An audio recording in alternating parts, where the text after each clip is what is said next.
वाकी का पानी, वाकी की हवा, बाबा की कृपा, मिट्टी भी दवा. ह्या चार ओळी ज्या स्थानाबद्दल, ज्या व्यक्तिमत्वाबद्दल म्हटल्या जातात, आज आपण त्या स्थानाला भेट देणार आहोत आणि इथली विशेष माहिती आपण जाणून घेणार आहोत. आज आपण आलेलो आहोत ताजुद्दीन बाबा दरबार वाकी येथे आणि आज आपण या स्थानाला भेट देणार आहोत. सोबतच इथे येणाऱ्या भक्तांकडून आणि इथे कार्य करणाऱ्या कार्यकर्त्यांकडून इथली माहिती जाणून घेऊया. काही विशेष अशा घटना, काही विशेष माहिती आपण जाणून घेऊया ज्या आतापर्यंत आपल्याला कधी ऐकण्यात आलेल्या नाही, कधी वाचण्यात आलेलं नाही.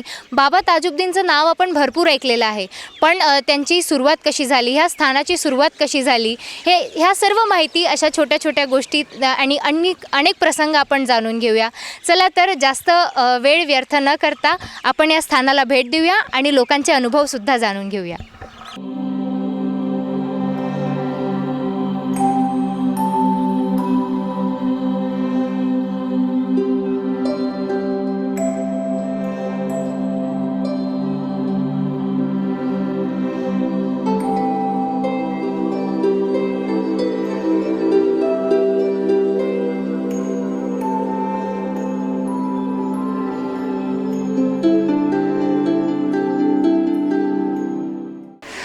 प्रेक्षको, पुन्हा एकदा तुमचं स्वागत आहे. आणि जसं की तुम्ही बघू शकता, सध्या नुकतेच दरबार उघडले आहेत बाबांचे आणि भक्तांची गर्दी बाहेर जमा झालेली आहे आणि सोशल डिस्टन्सिंगचं आणि संपूर्ण कोरोनाच्या रूल्स नियमांचं पालन इथे होत आहे आणि सध्या भक्तांची गर्दी झालेली आहे. तर आपण बघू शकता जसे दरबार उघडले आहेत आणि आपण भक्तांकडून जाणून घेऊया की किती वर्षांपासून ते इथे येत आहे, सोबतच त्यांचे अनुभव काय झाले, त्यांच्या जीवनात असे कोणते प्रसंग ज्यांना ते चमत्कार म्हणतात ते घडले आणि त्यांची बाबांवर जी श्रद्धा आहे ती कशी आहे आणि ते आता इथे येऊन कसा अनुभव करतात ते आपण त्यांच्याकडून जाणून घेऊया. नमस्कार सर, तुमचं नाव? मेरा नाम राजेश सिंह लोधी. किती वर्षांपासून तुम्ही येत आहेत की पहिल्यांदा आले? नहीं, ये तीसरी बार मेरा. अच्छा, कितने साल से आ रहे हैं आप?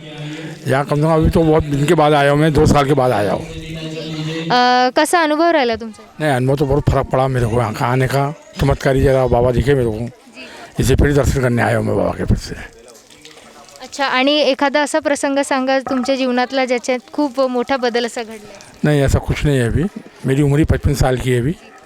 ऐसा अभी अनुभव कुछ भी नहीं है इसके बारे में. अच्छा, तो आपके दर्शन हो गए? नहीं, होने का अभी दर्शन. अच्छा, कोरोना काल में तो आप पहली बार आए हैं? हाँ, कोरोना में पहली बार आया हूँ. सर, आपका नाम? सुशील. जी, यहाँ पर आप क्या पहली बार आए हैं? नहीं मैडम, बहुत सालों से आ रहा हूँ मैं यहाँ पे. अच्छा, कैसा आपका एक्सपीरियंस रहा, कैसा अनुभव रहा? बस बाबा है, बाबा से जो प्रार्थना करो वो पूरी होती है. और जब अभी तो यही प्रार्थना करेंगे जो संकट 2020 में पड़े, बस दोबारा ना किसी पे पड़े और ना ही कोई अपने जो संसार में जो जितनी तकलीफ़ लोगों ने उठाए वाकई में वो ना उठाए. बस बाबा से यही प्रार्थना करेंगे. अच्छा, तो कितने सालों से आ रहे हैं? अभी मैडम मैं समझ लो कम से कम 15-16 साल से आ रहे हैं. तो आपके जीवन में ऐसी कोई घटना हुई है जिससे आपको सच में लगा हो कि नहीं आप पर कृपा बरस रही है? नहीं, कृपा तो बरस ही रही है, लेकिन ऐसा नहीं बोल सकते ना कि संकट तो जो आए उसको मेहनत किए अपन ने और वो संकट को मालिक की जो आपको ताकत देता है, मतलब संकट से लड़ने की शक्ति दी है, बस है कि नहीं. यहाँ पर आने वाले भक्तों के लिए कुछ संदेश देना चाहेंगे? जैसे कि हम देख पा रहे हैं कि सोशल डिस्टेंसिंग का यहाँ पर पालन नहीं हो रहा है ना, और साथ में जितने भी रूल्स हैं, पहले जहाँ वो लाइन तक होता था उसके बाद अंदर सब जुड़ जा रहे हैं एक दूसरे से. तो मैडम ये कैसे जनता को सोचना चाहिए, प्रशासन इसके लिए कुछ भी नहीं कर सकता है, क्योंकि अभी सभी को मालूम है कि कोरोना काल चालू है कि अपन ही खुद इसका ये करना चाहिए कि सोशल डिस्टेंसिंग अपने को जनता को ही सोचना चाहिए कि सोशल डिस्टेंसिंग करे और ज़्यादा से ज़्यादा मास्क लगाए और सॅनिटायझर का उपयोग करें. सध्या आपल्यासोबत उपस्थित आहे रत्नाकर डहाके सर आणि त्यांच्यासोबत आपण संवाद साधूया. सर, मला सांगा तुमचं नाव आणि थोडक्यात आम्हाला तुमच्याबद्दल जाणून घ्या. माझं नाव रत्नाकर डहाके, वाकी गावचेच आहो आणि त्याच परिवारातले आहो, डहाके कुटुंबाच्या परिवारातले. काय कार्य तुम्ही इथे करत असता? आम्ही इथली व्यवस्थाही पाहतो आणि छोटं मोठं आपला रोजगार पण आहे, फुलाची दुकान वगैरे आहे. अच्छा, हा सगळा सेटअप तुमचा आहे? आमचंच आहे. अच्छा, सध्या कोरोना कालमध्ये तर हे सर्व बंद असेल तर तुमचं, मला असं वाटतं की फार नुकसान झालं असेल. ना, असं नुकसान काही नाही, बाबासाहेबांची कृपा आहे सगळे, त्यांच्या भरोश्यावर म्हणजे सगळे रोजगार करतात. हा फटका सगळ्याच लागला आहे तो. आणि आणि इतक्या वर्षांपासून तुम्ही बाबांचे भक्त आहात, त्यांच्या सेवेत त्यांची सेवा करत आहात, तर काय अनुभव राहिला तुमचा? अनुभव तर भरपूर काही राहिला आणि त्यांना सोडून आम्ही राहू शकत नाही, हा आमचा अनुभव आहे. म्हणजे ते माता पितासारखे झाले आहेत, ते कुटुंब. आम्हाला तर आहेत, पण बरेचसे लोक इथे येतात त्यांचे माता पितासारखेच ते त्यांच्यापासून करून घेतात आणि खूप जिवंत काम आहे बाबासाहेबाचं. अच्छा, इथे फार आम्ही बघू शकतो सध्या परिस्थिती इथली वाईट आहे, म्हणजे रस्ते व्यवस्थित नाही आहे, सोबतच फारसं काम इथे अपुरं सुटलेलं आहे, तर त्याबद्दल तुमचं काय? नाही, होईल ना, ते सँक्शन झालेलं काम आहे त्याचं पूर्ण होणारच आहे. अच्छा, म्हणजे सध्या काही काळासाठी ते थांबलेलं आहे की? प्लॅनिंगसाठी थांबलं आहे. अच्छा, आणि इथली सध्या काय परिस्थिती आहे, म्हणजे पुढे काय आणखी वाढवण्याचा प्रयत्न? ट्रस्टचा भरपूर एक माणूस आहे, आता ते धीरे धीरे सगळं पूर्ण होईल. मग बरेचसे धर्मशाळा आहे, ग्रंथालय आहे, गार्डन वगैरे असे बरेचसे योजनांचे आहे. अच्छा सर, आम्ही इथं पाहिलं की सोशल डिस्टन्सिंगचं आणि कोरोनाच्या सर्व नियमांचं पालन व्यवस्थितपणे होत नाही आहे. आतमध्ये म्हणजे त्या गेटपर्यंत होतं, नंतर सगळे पुन्हा एकमेकांशी एकदम चिपकून जातात, जवळ येऊन जातात. नाही, सध्या इथे टेम्परेचर वगैरे सगळं पाहूनच आम्ही आतमध्ये पाठवत आहोत. सगळं व्यवस्थित होत आहे, सगळे लोक काम करत आहे, कार्यरत आहे तिथे. म्हणजे कुठेतरी लोकांना या जागरूकतेची गरज आहे. हो, ते तर आहेच, बरेचशा ठिकाणी हा अनुभव पाहायला भेटतेच. अच्छा, खूप खूप धन्यवाद सर, तुम्ही आमच्यासोबत जोडले आणि संवाद साधला. धन्यवाद. स्वार्थ नव्हे तर सेवाभाव हवा. सेवेच्या भावाने केलेलं कोणतंही कार्य सफल होतं आणि त्याच्यामध्ये सगळ्यांची साथसुद्धा मिळते. असेच आपली जीवन इथे दान करणारे, आपले जीवनभर इथे सेवा देणारे काका आपल्यासोबत आहेत. काका, तुमचं नाव? नारायणराव जनबंधू. आणि किती वर्षांपासून इथे तुम्ही सेवा देत आहात? 40 वर्षापासून. काय कार्य करता तुम्ही? हे सर्व जनरल कार्य जे आहे बाबांची सेवा, तिथे काही ठराविक कार्य नसतो, पण पुजाऱ्याचे काम करत असतो, गार्डचे काम करत असतो, जे सर्व दरबारी जे कार्य आहे ते करत असतो. आणि 40 वर्ष झाले आहेत, तर 40 वर्षातला काय अनुभव राहिला तुमचा इथला? इथला अनुभव, बाबांचं जे कार्य आहे हे आम्हाला, आमच्या परिवाराला आजपर्यंत कोणत्याही प्रकारचं दुःख येऊ देणार नाही. ज्यांची श्रद्धा जर बाबावर आहे हमखास, त्यांचं बाबा दुःखाचं निवारण करतात आणि आज बी करतात. 1908ला बाबा इथे आले. 1908 ते 1920पर्यंत बाबांनी इथे आपली तपश्चर्या केली. त्याच्यानंतर राजा रघुजीराव भोसले इथून घेऊन गेले. तेव्हा छोटासा दरबार होता, टिनाचा साईड. आता एवढा भव्य दरबार बाबांचा बनलेला आहे. पहा, प्रभाकरराव पाटील डहाके, बाबा तादीन दरबार गादी नशीम, तसेच दरबार ट्रस्टी अध्यक्ष, या कम वयामध्ये हा बाबांचा इतिहास घडवला. ते नानाजी वंशज आहे, सूर्यवंशी घराणं आहे. आणि 40 वर्षांपासून तुम्ही सेवा देत आहात, तर कधी असा कोणता प्रसंग घडला का की तुम्हाला असं पाहून वाटलं असेल की चमत्कार आहे? हा, आता ते सांगायला गेलो तर मोठा भारी इतिहास आहे. हमखास बाबाला, छोटा दरबार होता, मी गेटवर उभा होतो, पाटील साहेब अंदर घुरसण करत होते. घुरसण म्हणजे आपण साफसफाई म्हणतो. दरबार बंद होण्याच्या 15 मिनटा अगोदर मी गेटवर उभा असताना एक फकीर राहत होता इथे बाबाच्या सेवेमध्ये. तो मला सांगून गेला की मी आपला भैयाजी महाराजच्या आश्रमला दर्शनाला जातो, तुम्ही म्हणे गेटवर उभे राहायचं. ठीक आहे. घुसण्याच्या वेळेस मी गेटवर उभा असताना छोटा दरबार होता, माझ्यासमोर फाटकन मागून आले, आतमध्ये दरबारामध्ये घुसून गेले बाबा. मी म्हटलं, अरे बाबाजी, तुम्ही म्हटलं तुम्हाला मालूम असते नाही, तुम्ही कसे दरबारात बसले? पाटील आपलं हनुमान बैठकीवर बसून ते पाहून राहिले. जसं मी बाबा घुसले, अंतर इतकंच, पण स्पर्श अंगाला होऊ दिले नाही बाबानं. मी बी त्यांच्याबरोबर सोबत मागे पकडासाठी, तुम्ही कसे आतमध्ये घुसून राहिले बाबाजी? छोटा इकडे पलंग आहे कोणत्यात कठडा, पडदे लागत होते त्यावेळेस.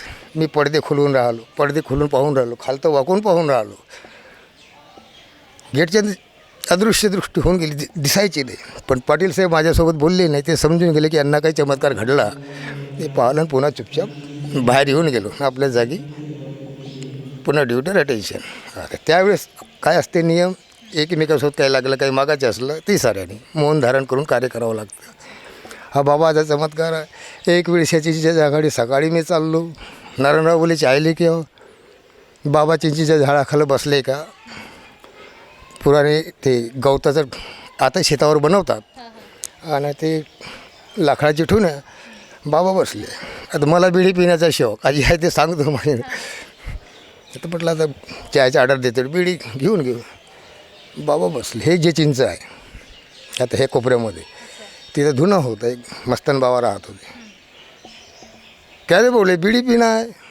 हो बाबा बोला पटेल साहब ने बोला चाय लाएंगे चाय पिएंगे.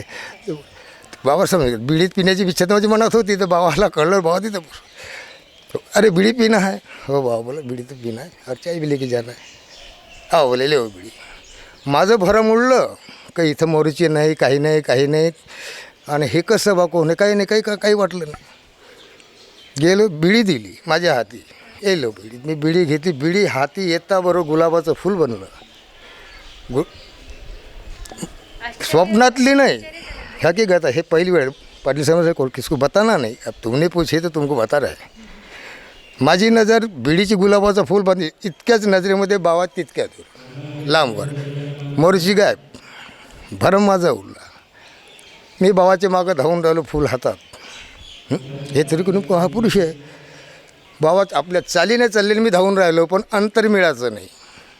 बाबा धावून राहिले तेव्हा असं जंगल होतं. हे तर काहीच नाही. आता बहुत सुविधा झाली. त्या जंगलामध्ये मी त्याच्या मागं धावत चाललो. ही चहाची वाट इकडे पाहून राहिले कार्यकर्ता पाटील साहेब वगैरे. का घेऊन मला पाहाली इकडे पाठवून राहिले पण मी दिसायला खाल्ले. मी बाबाच्या मागं धावून राहिले तिकडे. ते मोठं भारी कुंपण होतं दाट जंगलच. बाबा कुंपणात झडपातून निघून गेले तिकडे. मी अटकलो. मागे पलटून त्या हे रस्ता आहे ना त्या रोड नव्हता काहीची नाही.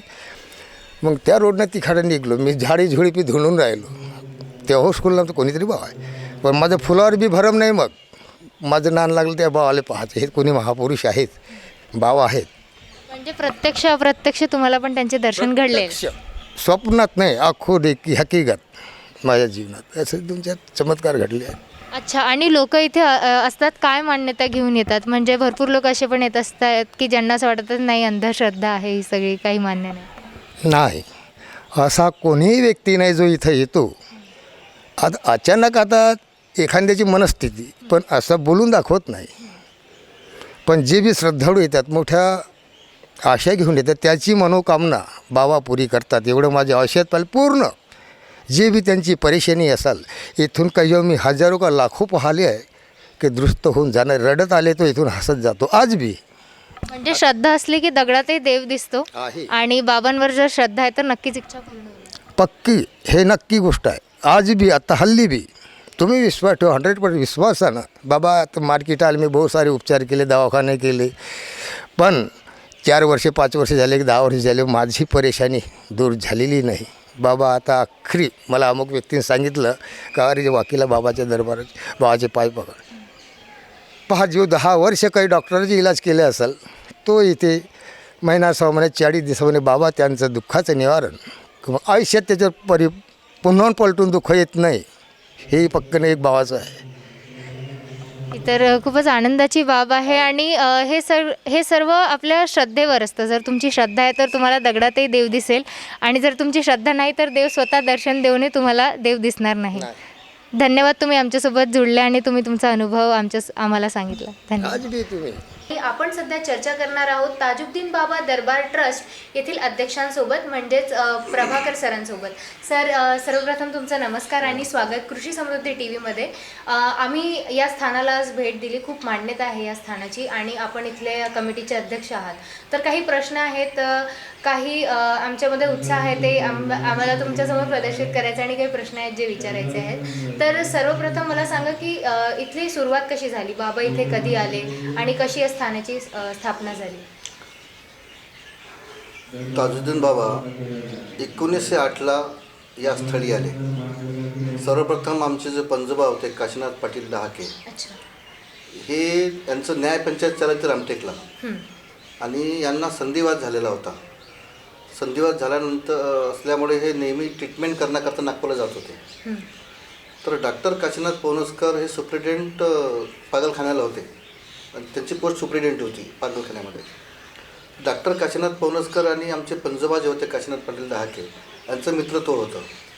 तर एकदा त्यांनी असं सांगितलं आमच्या पंजोबाला की तुम्ही कधी जर नागपूरला आले तर तुम्ही येताना मला भेटा, मी तुम्हाला संताला एका देवाला भेटवतो. तर एकदा हे संधिवाताचे उपचाराकरता ज्यावेळेस नागपूरला गेले तर जाताना पहिलं सिटी क्रॉस करायच्या अगोदर आधी पागलखाना लागतो आहे, नंतर सिटी स्टार्ट होते. तर आजोबाला वाटलं का डॉक्टर काशीनाथ पवनसकरने म्हटलेलं होतंच की तुम्ही आमच्याकडे या. तर तो प्रसंग आणि आजोबांनी रेंगी बाजूला करून आतमध्ये डॉक्टर काशीनाथ पवनसकरला भेटण्याकरता गेल्यानंतर मग डॉक्टर काशीनाथ पवनसकरांनी सांगितलं की चला मी तुम्हाला बाबांना भेटवतो आहे. तर आजोबा आणि डॉक्टर काशीनाथ पवनसकर बाबांच्या बॅरेकमध्ये गेले जिथे बाबा कैद स्वरूपामध्ये होते. कारण बाबांना पागल समजून पागलखान्यात ठेवलेलं होतं. बाबा ज्यावेळेस त्या एक बॅरेकमध्ये होते त्यावेळेस बाबा दिगंबर अवस्थेमध्ये होते. आजोबाच्या अंगावर रेशमची शाल होती. त्यांनी असंच बाबांना असं दिलं. बाबांनी असे अंगाला गुंडाळली आणि म्हणते हाऊजी नाना आप अच्छे होते हम तुम्हारे घर को आते असे शब्द बोलले. आणि आजोबाचा जो संधिवात होता तो क्षणात दूर झाला. त्यानंतर आजोबा ज्या वेळेस नागपूरला लागलं त्यावेळेस ते पागलखान्यात जाऊन बसायचे बाबांकडे. असं अनेक वर्ष असा क्रम चालू राहिला. राजे रघुजीराव भोसले जे पंचम होते आपले नागपूरचे, राजे रघुजीराव भोसले महाराजांनी बाबांची जमानत घेतली आणि 1908ला बाबासाहेबांना म्हणजे सुटका झाली तिथून पागलखान्यातून. आणि बाबासाहेब त्या राजाच्या वाड्यात गेल्यानंतर तिथे फक्त काही दिवस थांबले. कारण का तिथे त्या ठिकाणी हिरासिंग नावाचे संत ऑलरेडी होते असल्यामुळे बाबांनी एकच सांगितलं की एक मैन में 2 तलवार नहीं रहेंगी, हम चले अपने नाना के पास. तर मग हिरालाल कोचवान जे बग्गी हाकणारा होता त्या हिरालाल कोचवालना बाबासाहेब म्हणते की चलो चुपके जाते जंगल घूम के आते. तर त्या बग्गीत बसून बाबासाहेब पाटासोंगीपर्यंत आल्यानंतर त्या हिरालाल कोचवालला म्हणते तू आपली बग्गी लेके जा. तर बग्गी वापसी गेली. त्या पाटासोंगीच्या फाट्यावरती बाबा थांबून असेच एनिमल भाषेत बोलत असे वाका जाना ढाका किया, वाका जाना ढाका किया. तर लोकांना असं वाटलं वाका म्हणजे वाकी राहू शकेल आणि ढाका म्हणजे ढाके पाटील इथले म्हणजे मानलेले लोक आहे. मग 4 लोकांनी असा निरोप दिला वाड्यामध्ये की असे कोणतरी संत आहे, असं वाटते संत आहे. आजोबाला वाटलं की बाबाच आहे. आजोबा 4 बैलगाड्या घेऊन पाटासंगीला आले. बाबा एका बैलगाडीत बसले आणि आमच्या वाड्यामध्ये आल्यानंतर बाबा चौरंगावर बाबांचं स्नान वगैरे झालं आणि आमची 3 माळ्याची एक बिल्डिंग आहे. त्या हवेलीमध्ये बाबासाहेबांना म्हणजे स्थानापन्न केलं आणि ती पूर्ण हवेली बाबांची सुखप्रत आणि बाकी वाड्यामध्ये लोक म्हणजे नातेवाईक राहायला लागले. तर बाबा 3 वर्ष त्या वाड्यामध्ये राहिल्यानंतर खूप गर्दी बाबांच्या दर्शनासाठी जेव्हा चालू झाली त्यावेळेस बाबाने स्वतः म्हटलं की घर में बहू बेटी रहती है यहाँ से दूर चलते नाना. मग बाबासाहेबांच्या मतानुसार बाबा असे घुमत इथपर्यंत आले आणि ह्या झाडाच्या खाली बाबा बसले. बोले हम यही रुकेंगे नाना. तर ठीक आहे बाबासाहेब असं बोलून बाबांच्या राहण्याची व्यवस्था म्हणजे झोपडी वगैरे करून 4-6 माणसं बाबा आजोबाकडे जेवढे ते बाबांच्या ह्याच्यात ठेवले. तो त्यावेळेस आमच्याकडे 790 एकर जमीन 32 गावची जमीनदारी होती. जी वाकीपासून नदीपर्यंत आपलं शेत होतं आणि वाकीपासून बरडापर्यंत शेत आपलेच होते. त्यामुळे असा बराचसा शेतीचा परिसर होता आमचा. बाबासाहेब इथं आले, बसले आणि बसल्यानंतर 9 वर्ष या स्थळी थांबले. म्हणजे वाकी वाड्यामध्ये 3 वर्षे आणि इथे 9 वर्षे, एकूण 12 वर्षाचा काळ बाबांच्या इथे गेला. या 12 वर्षाच्या काळामध्ये बाबांनी अनेक चमत्कार करून दाखवलेले आहे. आणि चमत्कार म्हणजे असं आहे की बाबा बोलते आणि चमत्कार होते. म्हणजे त्यावेळेस निपुत्रिकाला पुत्र झाले, असाध्य रोगांचे रोग दूर झाले आणि ज्यांनी ज्या भावनेने बाबाकडे आले ती भावना त्यांची सफल झाली. एखादा असा प्रसंग म्हणजे जो खूप मोठा चमत्कार होता तुमच्या अनुभवात तुम्हाला आठवत असेल तर? हां, तो एक असा होता की असं चमत्कार तर खूप आहे, म्हणजे आम्ही सांगू शकत नाही एवढे चमत्कार आहे, कारण ते अर्थ पण होती आहे. एक चमत्कार असा होता की एक जसे कोड त्याला काय म्हणेल लेप्रोसिस नावाचा जो रोग होतो, महारोग, त्या काळी महारोग म्हटल्यानंतर त्याला गावाच्या बाहेर बाहेर काढायचं काढायचं. आणि त्याला कोणी आपल्या कुटुंबात घेत नव्हते. एका व्यक्तीला महारोग झालेला होता आणि त्या गावकऱ्यांनी त्याला गावाच्या बाहेर ढकललं. जा, तू इथं यायचं नाही आमच्या गावामध्ये, तू मर कुठेतरी. आणि कितीही बिमार माणूस असू द्या, त्याला मरणं आवडत नाही. त्याला असं वाटतं की मला कुठे इलाज व्हायला पाहिजे. जगणं सगळ्याला आवडत जगण्याची असते, इच्छा असते. इच्छा सगळ्यामध्येच असते. मरते शेवटपर्यंत जगण्याची इच्छा असते. बरोबर. तो त्याला वाटलं मला कोणीच घेत नाही, तर तो असाच निर्जनस्थळी आला. इकडे येतं तुला बाबा दिसले, तो बसला असं कसा तरी. बाबांनी म्हटलं या की मट्टी खा ले, हे शफाखाना आहे म्हणजे दवाखाना आहे. नदीत जा आणि एक डुबकी मार, बाहेर ये. तिथली माती खाल्ली, नदीमध्ये गेला आणि डुबकी मारून ज्यावेळेस बाहेर येते त्याच्या बोट जे गळलेले पूर्ण बोटं समोर आली आणि एका क्षणात त्याचा महारोग दूर झाला. हा एक चमत्कार. अमरावतीची एक बाई होती देशमुख घराण्याची. ते श्रीमंत लोक, त्यांना मुलंबाळ नव्हते. मुलंबाळ नसल्यामुळे ते बाबांकडे आले. सुभद्रा आणि तिचं नाव काहीतरी आहे. दोन बाया तिथल्या नामवंत म्हणजे कुलवंत म्हणजे श्रीमंत लोक दोन्ही बाबाकडे आले. आल्यानंतर इथे बाबाकडे पाहिलं तर बाबा नदीमध्ये होते. ह्या दोन्ही बाया नदीमध्ये बाबांकडे गेल्या की आम्हाला एवढे वर्ष लग्न झाले, मुलं बाळं काहीच नाही. ठीक आहे, काय हरकत नाही. बाबांनी असे तर 2 लाडू उचलले आणि एक लाडू असं तोंडाला लावून त्या बाईला दिला, एका सुभद्राला, आणि एका दुसऱ्या लेडीजला तो लाडू दिला. ह्या सुभद्रेने तो लाडू खाल्ला बाबाची म्हणजे श्रद्धा ठेवून, का देवाने दिलेला प्रसाद आहे, मला मुलं बाळं होईल. आणि दुसरे जे लेडीज होते त्याला असं वाटलं का ह्या फकीर मुस्लिम संप्रदायातलं असेल, ते कसं तरी लाड वगैरे गाळते, त्याचं उष्टापण कशाला खायचं. आणि तिनं तो लाडूचा खायचं ढोंग करून तो रेतीमध्ये दाबून दिला. की ज्यावेळेस अमरावतीला गेले तर जिने लाडू खाल्ला तिला पुत्र संतान म्हणजे तो गर्भार आला आणि संतान प्राप्ती झाली. पण ही तिला एवढं वाईट वाटलं सेकंडला की मी खरंच चूक केली. आणि पुढच्या वर्षी ज्यावेळेस ते मुलाला घेऊन बाबाकडे, बाबा आपण दिलेला प्रसाद आहे म्हणून बाबांकडे ते नवस फेडण्याकरता आली, त्यावेळेस ही पण सोबत आली.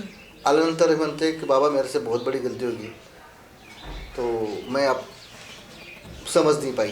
तो बोले जा तेरा पुत्र तो वही रखा हुआ है नदी के अंदर. एका वर्षानंतर ज्यावेळेस ते रेतीत जाऊन पाहतात लाडू जसा तसाच होता. असे अनेक चमत्कार बाबांचे त्यावेळेस घडले. आणि सर, या स्थानाची भरपूर मान्यता आहे, हे स्थान भरपूर प्रसिद्ध आहे, तर त्याबद्दल आम्हाला सांगा की काय इथे लोक किती म्हणजे वर्षानुवर्ष गर्दी होत असते, अनेक उत्सव इथे होत असतील, त्याबद्दल आम्हाला सांगा. याचं कारण असं आहे की ज्या लोकांचा इलाज डॉक्टर लोक करतात, पण कोणी कोणी असं असाध्य रोग आहे की जे डॉक्टर ठीक करत नाही किंवा होत नाही किंवा जर काही प्रॉब्लेम असेल जे, तर असे लोक जर इथं आले तर त्यांना आराम लागतो आहे.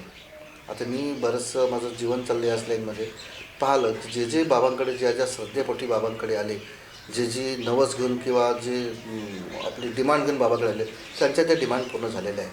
त्यामुळे काही बरेचसे लोक बाबांसोबत जुळले. या ठिकाणी हिंदू, मुसलमान, शीख, ईसाई, पारसी सगळे बाबांकडे येतात. आणि आमचे जे उत्सव होत असतात ना, तर जसं बाबांचा वाढदिवस असतो 21 जानेवारी ते 27 जानेवारीपर्यंत आम्ही 7 दिवस बाबांचा वाढदिवस करतो आहे. त्या 7 दिवसामध्ये आम्ही अनेक कार्यक्रम घेत असतो. जसं आम्ही वैद्यकीय शिबिर घेतो, कारण की बाबांनी त्यावेळेस माती देऊन असाध्य रोग दूर केले. आज त्याचंच एक रूप म्हणून आम्ही एक वैद्यकीय शिबिर लावतो. बाबांचंच कार्य आहे.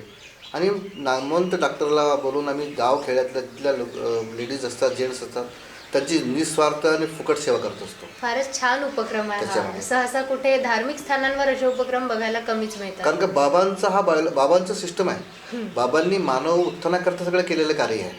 त्यामुळे तेच एक स्वरूप बाबांचं. आज आम्ही मातीत गेलो तर आमच्या मातीनं तर कोणी दुरुस्त होणार नाही, पण तो प्रसंग किंवा ते गोष्ट लक्षात ठेवून आम्ही ते डॉक्टरच्या टीम बोलवून, आणि जसं लोकांच्या मनात असं असतं भूत बाधा आहे, प्रेत बाधा आहे, असं आहे तसं आहे, पण ते ना ठीक आहे, ते असेलच, पण तुम्ही हे पण दवाई घ्या.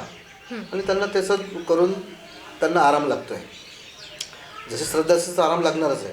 आणि आम्ही ज्ञानेश्वरीचं पारायण करत असतो. ज्ञानेश्वरीचं पारायण, बाबांच्या स्तोत्राचं, पोथीचं पारायण असते. 7 दिवस आम्ही कार्यक्रम करतो आहे. आणि 8व्या दिवशी गोपालकाला होते. बाबांच्या जन्मोत्सवाची सांगता गोपालकालांनी होत असते. या ठिकाणी 27 जानेवारीला झेंडावंदन होईल. केक कापलं. केक कापणे ही परंपरा आपल्या हिंदूची नाही, मुसलमानाची नाही आहे, ख्रिश्चनाची आहे, पण आम्ही ते पण करतो आहे. एक केक कापलं जात असते आणि महाआरती होत असते. हिंदू संप्रदायात आरती. मुस्लिम संप्रदायानुसार सलाम बाबांना पेश होत असतो. असे सगळं धर्माच्या हिशोबाने बाबांचा वाढदिवस केला जात असतो या ठिकाणी. या ठिकाणी 3 मार्च ते 9 मार्चपर्यंत वार्षिक उत्सव होत असतो. त्या उत्सवामध्ये ताजाबाग शरीफमधून जे बाबाचं समाधीस्थळ आहे, कारण की बाबा 1908 ते 1920पर्यंत या ठिकाणी थांबले. 1920 नंतर बाबा सक्करदरात गेले. 1920 ते 1925पर्यंत बाबा सक्करदरात थांबले आणि त्यांनी तिथे शरीर सोडलं. 1925ला बाबाची समाधी आहे. 17 ऑगस्ट 1925 समाधी घेतली बाबांनी, महासमाधी घेतली. त्यामुळे बाबांची समाधी बनली आहे महासमाधी ताजबागला. तर त्या ताजबागवरून बाबांचा संदल येत असतो आपल्या वाड्यामध्ये. आल्यानंतर तो संदल आणि आमचा संदल दोन्ही संदल मिळून म्हणजे संदल म्हणजे महापूजा मग इथे येते. आणि परंपरेनुसार इथले जे उत्तराधिकारी असते, गादीचे वारस, त्यांच्या हस्ते बाबांचा झेंडावंदन होत असते आणि बाबांच्या पलंगावरती महावस्त्र अर्पण करण्यात येत असते. आरती सलाम होतो. त्याच्यानंतर मिलाद होत असते. मुस्लिम संप्रदायानुसार मिलाद होते आणि कव्वालीचा कार्यक्रम. तर 3 तारखेपासून 6 तारखेपर्यंत कव्वाली मिलाद सगळं होणार. 6 तारखेला कुराणाचं पठण होतं. जसं आपण गीता वाचतो तसं कुराणचं पठण होत असते. आणि त्यानंतर काशीनाथ पाटलांचे जे वंशज आहेत त्यांना पगडी रस्म होत असते. एक मानाचा फेटा बांधला जात असतो आणि तो फेटा मग बाकी लोकांनाही बांधला जात असतो. आणि कुल छिटा असं छिटाचं होत असते आणि उर्सुळी सांगता होत असते. आणि त्याच्यानंतर 7 तारखेला कीर्तन होईल, 8ला कीर्तन होईल आणि 9 तारखेला गोपालकाला. असं दोन्ही पद्धतीने बाबांचे कार्यक्रम या ठिकाणी होत असते.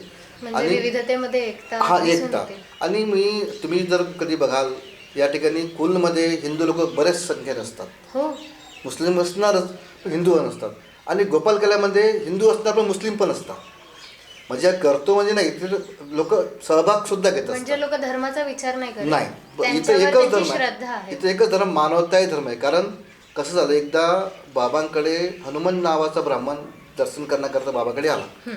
आल्यानंतर त्याला असं वाटलं काश मैं मुस्लिम होता तर बाबा की मुझ पे ज़्यादा ब्लेसिंग होती. अच्छा. तोच भाव घेऊन बाबाकडे आतमध्ये जाते रूममध्ये. तर बाबा म्हणते त्याला, इकडे रे, तुझ्या झोलीमध्ये काय आहे? तो बोले गीता का गुटका आहे. तो बोले पढ़ के सुना.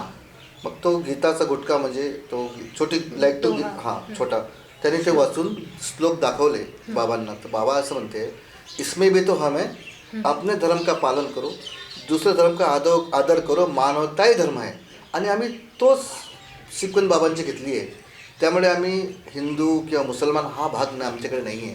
इथं फक्त बाबांनी जे शिकवण दिली आहे मानवताही धर्म आहे, तर त्या वाक्याला अनुसरून आम्ही हे सगळे दोन्ही प्रोग्राम करत असतो. खूपच सुंदर सर, धन्यवाद. तुम्ही आमच्यासोबत जुळले, तुमच्या अमूल्य वेळ आम्हाला दिला आणि भरपूर सारी माहिती आम्हाला या स्थानाबद्दल सांगितली. धन्यवाद. तर आज आपण आलेलो होतो बाबा ताजुद्दीन दरबार वाकी येथे आणि इथली विशेष माहिती, इथले विशेष प्रसंग आपण इथल्याच लोकांकडून जाणून घेतले की काय त्यांच्या जीवनात असे अनुभव आले जे लोकांसाठी सहसा चमत्कार म्हणून ओळखले जातात. आणि सोबतच आतापर्यंत भक्त म्हणून, सेवा म्हणून त्यांनी जे काही कार्य केले त्यामध्ये त्यांचे कसे अनुभव राहिले आणि या स्थानाची काय मान्यता आहे, काय विशेषता आहे, हे सर्व आपण जाणून घेतलं. आणि अशीच महत्त्वपूर्ण माहिती बघण्यासाठी बघत रहा कृषी समृद्धी TV, न्यायासाठी खंबीर व्यासपीठ.